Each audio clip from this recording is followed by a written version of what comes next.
மதுரை யானைமலை அடிவாரத்தில் அதிசயம். குன்றின் மேல் ஒற்றைக்கல் பாறை பிடிமானம் இல்லாமல் நிற்கும் ஆச்சரியம். சுயம்புவாக தோன்றி அருள்பாலிக்கும் முனீஸ்வரர். நமது மதுரையில் நரசிங்கம் யானைமலை அடிவாரத்தில் அமைந்துள்ளது அப்பன்குன்று முனீஸ்வரர் கோவில். மதுரை மக்கள் பலரும் அறிந்திராத அற்புத கோவில். குன்றின் மேல் ஒற்றைக்கல் பாறை எந்த ஒரு பிடிமானமும் இல்லாமல் நிற்கும் ஆச்சரியம். அதன் உள்ளே சுயம்புவாக தோன்றி அருள்பாலிக்கும் முனீஸ்வரர் மற்றும் ஆஞ்சநேயர். இந்த கோவிலை மக்கள் அப்பன்குன்று முனீஸ்வரர் என்று அழைக்கின்றனர். மதுரை யானைமலை அடிவாரத்தில் இயற்கை எழில் கொஞ்சும் மதுரையில் நரசிங்கம் பெருமாள் கோவில் அருகில் இருந்து 1 கிலோமீட்டர் நடந்தே இந்த இடத்திற்கு வந்துவிடலாம். மதுரை மாட்டுத்தாவணி பேருந்து நிலையத்தில் இருந்து 4 கிலோமீட்டர் தூரத்தில் உள்ளது நரசிங்கம் பெருமாள் கோவில். அதிலிருந்து 1 கிலோமீட்டர் நடந்து ஆற்றுக்கால் வழியாக செல்ல வேண்டும். பஸ் வசதி கிடையாது. நரசிங்கம் வரை மட்டுமே பஸ் வசதி உள்ளது. கார் மற்றும் இருசக்கர வாகனத்தில் செல்லலாம். மதுரை பாண்டி கோவில் போல் இங்கும் கோழி ஆடு பலி கொடுத்து சமைத்து உண்ணும் பழக்கம் உள்ளது. இங்குள்ள பெரியோர்களை சந்தித்ததில் யார் என்ன வேண்டினாலும் அது நிறைவேறும் என்று நம்பிக்கையாக கூறுகின்றனர். அதற்கு பல பேரை ஆதாரமாகவும் சொல்கின்றனர். கோயிலை பற்றி சொல்லுங்க. அப்பன்குன்று முனீஸ்வரர். அப்பன் குன்று முனீஸ்வரர். இந்த பாறையெல்லாம் உடைச்சி இவ்வளோ பெரிய பள்ளம் ஆகிறதுக்கு முன்னால் இந்த பழைய காலத்து பாறையை உடைக்கும் தொழிலாளிங்க வந்து அவங்களுடைய குடும்பத்தில் இருக்கக்கூடிய சின்ன சின்ன குழந்தைங்களை இவங்களுக்குள்ள விளையாட விட்டுட்டு தொட்டி கட்டி விட்டுட்டு இந்த பாறையெல்லாம் உடைச்சாங்க. உடைக்கும் போது அவங்களுடைய வாரிசுகள் வந்தவங்க அப்பன் அப்பன் அப்பன் பேசி இது அப்பன் குன்று ஆயிடுச்சு. அப்பன் குன்று முனீஸ்வரர். இந்த பள்ளம் வந்து இந்த பாறையில் கல் உடைக்கிறவங்க தோன்றுனா குழி. இதில் என்ன பண்ணுவாங்கன்னா இந்த வெயில் காலத்தில் மழை காலத்தில் சீதோஷ்ண நிலைகள் மாறும்போது அதுக்கு மருந்து பொருள் இந்த துளசி இலசி இடிக்கிறது, மிளகு சீரகம் இடிக்கிறது, ஒரு தண்ணி இனி சேர்த்து வைக்கிறது. அதுக்காக அந்த காலத்தில் கேனு கிடையாது. உருவான அப்போ வந்து கேன் இல்லாதப்ப தண்ணியில் பட்டி சட்டி பானையில் கொண்டு வருவாங்க. இதில் சேர்த்து வச்ச தண்ணியை வந்து இந்த அணில், ஓனா, எறும்பு எல்லாமே குடிக்கும். இதனால தான் இந்த புளி உருவானது.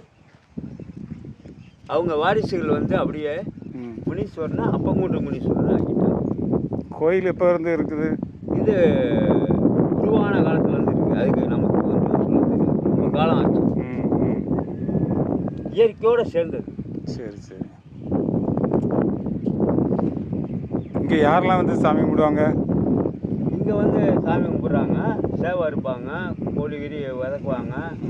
பூரா பாருங்க, கோழி மயிறு கிடக்கும், சாப்பிடுவாங்க, வதக்குவாங்க. ஆனால் பெண்கள் இங்கே வரமாட்டாங்க. சின்ன குழந்தைகள் இருந்தால் கூப்பிட்டு வருவாங்க. ஏன் அப்படி? அது என்னன்னு தெரியல. சரி சரி. பழைய காலத்துலேருந்து அப்படித்தான். ஒரு சில பேர் இப்போ தான் குடும்பமாக வந்து குழந்தை குட்டியோட சாமி கும்பிட்றாங்க, சாப்பாடு ஆக்குறாங்க, வர்றவங்களுக்கு சாப்பாடு போடுறாங்க. இது இப்போ தான்.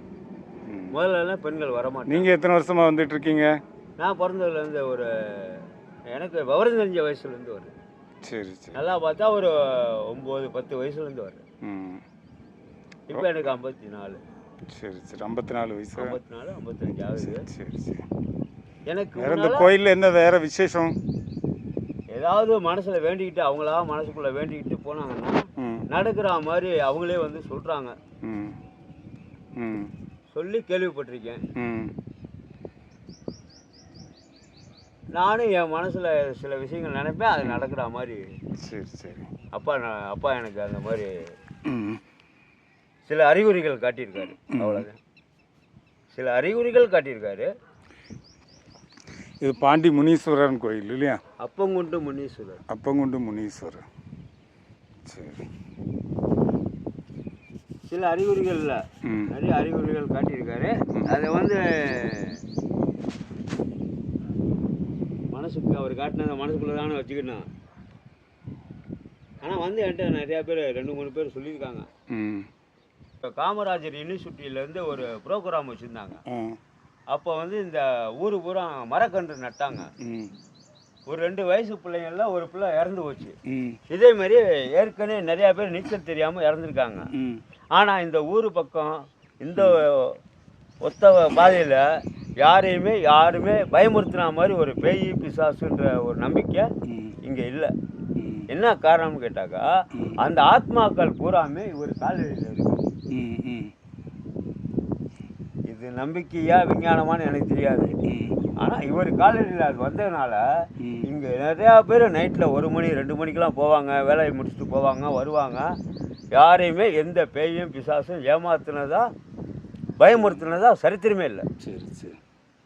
இது பூராமே இவர் காலடியில் தான் இருக்குன்றது ஏன் நம்பிக்கை.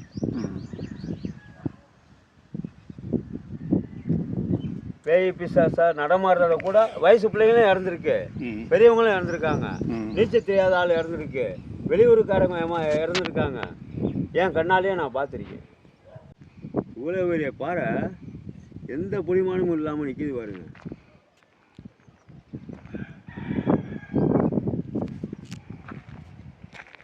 அந்த கீழே புடிமானத்தை பாருங்க. கேமராவில் தெரியல, பக்கத்தில் போகும்போது தான் தெரியுது. இந்த லொக்கேஷனில் தெரியும். கீழே புடிமானத்தை பாருங்கள்.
கிராமத்துக்கு பூரா இவர் தான் நம்பிக்கையான தெய்வம்.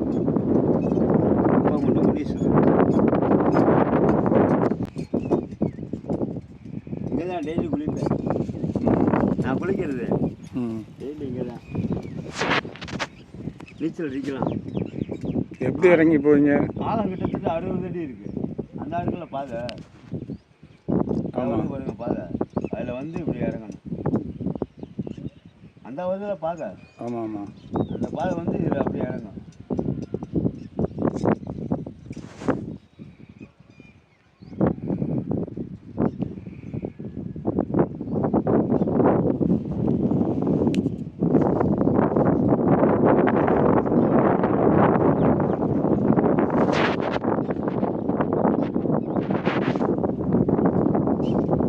இந்த காணொளி உங்களுக்கு பயனுள்ளதாக இருந்தால் லைக் பண்ணுங்க, உங்கள் உறவினர்கள் நண்பர்களுக்கும் ஷேர் பண்ணுங்க, உங்கள் கருத்துக்களை கமெண்ட் பண்ணுங்க.